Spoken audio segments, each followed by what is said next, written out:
So rather than just being consumers of code, why don't we look at creating some of our own code? First of all, using Perl. We need to put in our shebang, so specify the interpreter that we want to use.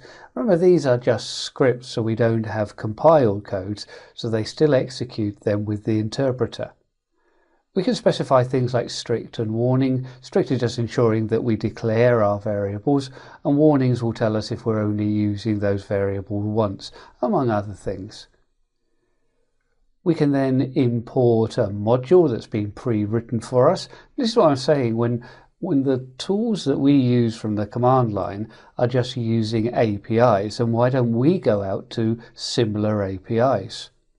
So we're declaring then a variable called myHostName, and then we're going to prompt for users to enter a hostname to resolve.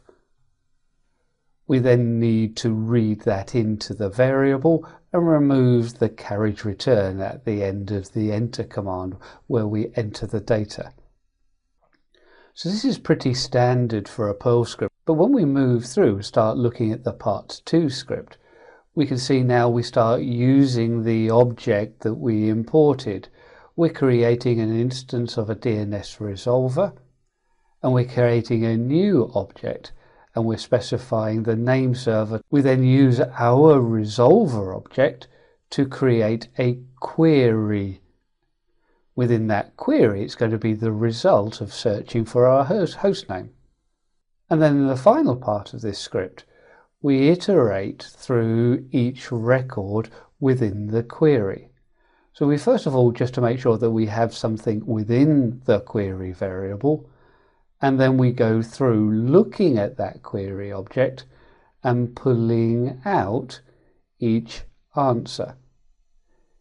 If that answer is an address record, then we print it to the screen. Now, included with the downloads of this course, if you have access to those, you'll be able to use and view this script. Alternatively, you can create it from the slides. I don't include the script here, but it will be within the downloads. A little bit more complex, but not really that much more work than what we've seen before, is that we can go through and take a look at the serial numbers. So each zone has a serial number, and that serial number will be replicated to slave servers if we are using a master and slave scenario. One of the problems that we might have is a server hasn't been replicating, so we can go through and check the serial number on each of our zone servers. So here we're looking for the urbanpenguin.com, and we're seeing then that the name servers for this are the 3 servers listed, and they all have the same serial number. So at least we know their replication is up to date. If you don't like Perl, you might also choose to use Python. Python's going to be a little bit cleaner and tidier language, but we do have to install an additional option to give us the flexibility if we want to query more information from DNS. So first of all, we're going to go through and install Python 3-DNS Python. I'll be using Python 3, obviously. And then when we look at our Python DNS resolver, we set the shebang, the interpreter. We import the module. We create the instance of our object. Again, we're calling it resolver here.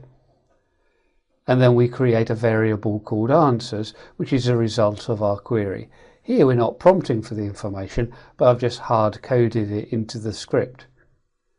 And then we iterate through each answer within our answers. So again, very, very similar to what we were looking at before.